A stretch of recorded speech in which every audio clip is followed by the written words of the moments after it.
Hello dear student, कैसे हो आप सभी लोग। मैं हूं डीआरएक्स देवेश पाला और आज की क्लास में आपका बहुत बहुत स्वागत है। हम लोग जो यूनिट पढ़ रहे हैं, जो चैप्टर पढ़ रहे हैं, उसका नाम है खनिज पोषण। ठीक है, तो इस टॉपिक की बात करते यानी इस चैप्टर की बात करें तो बहुत सारे टॉपिक हम लोग पढ़ चुके हैं। तो अगर आप नए आए हो, पहली बार क्लास अटेंड कर रहे हो, तो आप पुरानी क्लास जाके देख सकते हो। बहुत सारे टॉपिक हम लोग अटेंड कर चुके हैं। और अगर आप रेगुलर क्लास अटेंड कर रहे हो तो आपको पता होगा कि आज का हमारा टॉपिक है नाइट्रोजन मेटाबॉलिज्म, यानी नाइट्रोजन उपापचय। तो चलिए स्टार्ट करते हैं। सबसे पहले नाइट्रोजन की बात करते हैं तो याद रखना है कि यहाँ पे दो एन होते हैं और ट्रिपल बॉन्ड से वो कनेक्टेड रहते हैं, यानी कि जुड़े रहते हैं।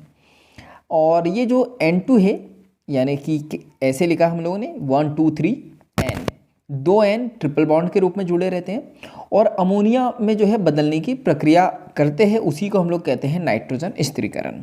ठीक है, क्या बोला मैंने आपको कि यहाँ पे जो N2 है या ये जो N है, नाइट्रोजन है, ये अमोनिया में बदलने की कोशिश करते हैं, प्रक्रिया करते हैं, प्रोसेस करते हैं।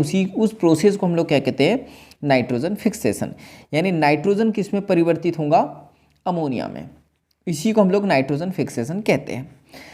तो ये जीवित प्राणियों में जो है प्रमुखतम यानी कि बहुत ज़्यादा प्रमुख तत्व है कौन सा, नाइट्रोजन। मृदा की बात करते हैं तो सीमित नाइट्रोजन होती है।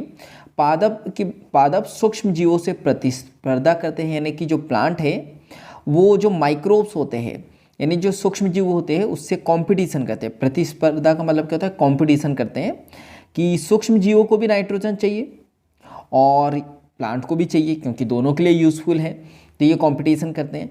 प्राकृतिक एवं कृषि परितंत्र के द्वारा जो है नियंत्रक पोषक तत्व आपको यहाँ पे देखने को मिलेगा। यानी प्राकृतिक और कृषि परितंत्र, यानी पूरा का पूरा एक जो कृषि का तंत्र होगा, उसके द्वारा जो है इसको नियंत्रित किया जाता है, इस पोषक तत्वों को। चलो, तो हम लोग यहाँ पे बात करते हैं नाइट्रोजन की कहाँ कहाँ इंपॉर्टेंसी देखने को मिलेंगी। अमाइनो एसिड, हालांकि पहले हम लोग पढ़ चुके हैं पिछली क्लास में। अगर आपने नहीं देखा होगा पहले की क्लास में नाइट्रोजन के बारे में, तो आप जाके देख लेना। अमाइनो एसिड में इनकी मुख्य भूमिका होती है, प्रोटीन में होती है, न्यूक्लिक एसिड में होती है, एल्कलॉइड में होती है, क्लोरोफिल्स में होती है, विटामिन्स में होती है और हार्मोन्स में होती है। क्लियर है। चलो, तो अब हम लोग यहाँ पे बात करते हैं नाइट्रोजन का फिक्सेशन करना है।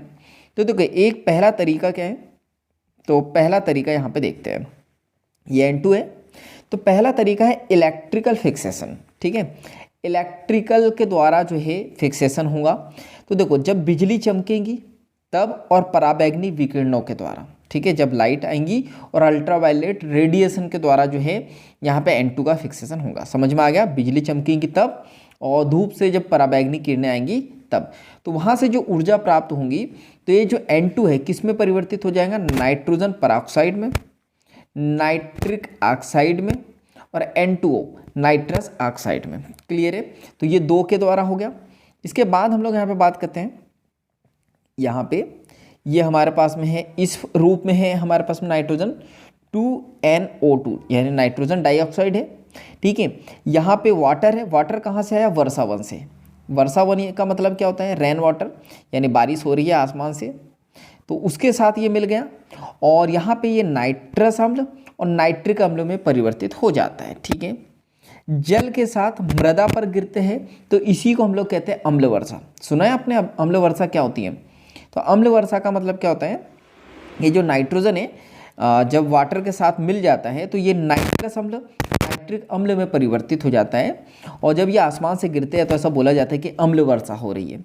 मृदा में उपस्थित क्षारीय मूलक से ये क्रिया करते हैं, क्योंकि ये एसिड है तो ये एल्कलाइन से जो है रिएक्ट करते हैं और नाइट्रेट और नाइट्राइड में टूट जाते हैं। क्लियर है। तो ये याद रखना, तीन तरीके होंगे हमारे, दो तरीके। एक इलेक्ट्रिकल फिक्सेशन, यानी बिजली चमकेंगी और पराबैंगनी किरणें आएंगी, और दूसरा वर्षा वन से। ठीक है, चलो आगे देखें हम लोग। मोस्ट इंपॉर्टेंट ये है नाइट्रोजन साइकिल। ठीक है, तो इसको देखते हैं हम लोग। तो एटमॉस्फेयर, यानी कि वातावरण में नाइट्रोजन कितनी है, 78%। कैसे आएंगी, औद्योगिक दहन से, यानी जो इंडस्ट्री होती है वहाँ पे जब कुछ चीज़ जलाई जाती है, दहन की जाती है, तो नाइट्रोजन आ जाती है। जंगल में लगी आग, चोर भागो भागो, बच्चे लोग गेम खेलते हैं, तो जंगल में जब आग वगैरह लग जाती है तब जो है नाइट्रोजन वातावरण में आ जाती है। वाहनों से जब धुआं निकलता है, बिजली उत्पादन केंद्र से जब धुआं निकलता है तो वहाँ से जो है ये नाइट्रोजन यहाँ पे एटमॉस्फेयर पे यानी कि वातावरण में आ जाती है। क्लियर है? चलो आगे देखें हम लोग, ये समझ में आ गया। अब यहाँ पे हम लोग बात करते हैं, देखो तो अब ये जो नाइट्रोजन आई है तो इसको परिवर्तित करना पड़ेगा, तोड़ना पड़ेगा। तो हम लोग यहाँ पे बात करते हैं, देखो बायोलॉजिकल नाइट्रोजन फिक्सेशन यानी कुछ बैक्टीरिया मदद करेंगे, इंडस्ट्रियल नाइट्रोजन फिक्सेशन और इलेक्ट्रिकल नाइट्रोजन फिक्सेशन हम लोग यहाँ पे देखेंगे। इलेक्ट्रिकल बता चुका हूँ, इंडस्ट्रियल नाइट्रोजन हम लोग देखते हैं कैसे होता है, कुछ बायोलॉजिकल के द्वारा होगा, कुछ केमिकल के द्वारा। तो NH3 है हमारे पास में, क्या है, अमोनिया है। तो हम लोग यहाँ पे बात करते हैं, यहाँ पे नाइट्रोसोमोनास और नाइट्रोकोकस, ठीक है, या तो नाइट्रोसोमोनास एंजाइम काम करेगा या तो नाइट्रोकोकस। किस में परिवर्तित करेगा, नाइट्राइट में। फिर काम करेगा नाइट्रोबैक्टर एंजाइम और किस में कन्वर्ट कर देगा, नाइट्रेट में। इतनी बातें समझ में आई। अब हम लोग यहाँ पे बात करते हैं, इतनी बात हमको समझ में आ गई। तो ये देखो यहाँ पे प्रोसेस दी है, हालांकि NCERT में नहीं दी है, आउट ऑफ NCERT तो मैंने दे दिया है।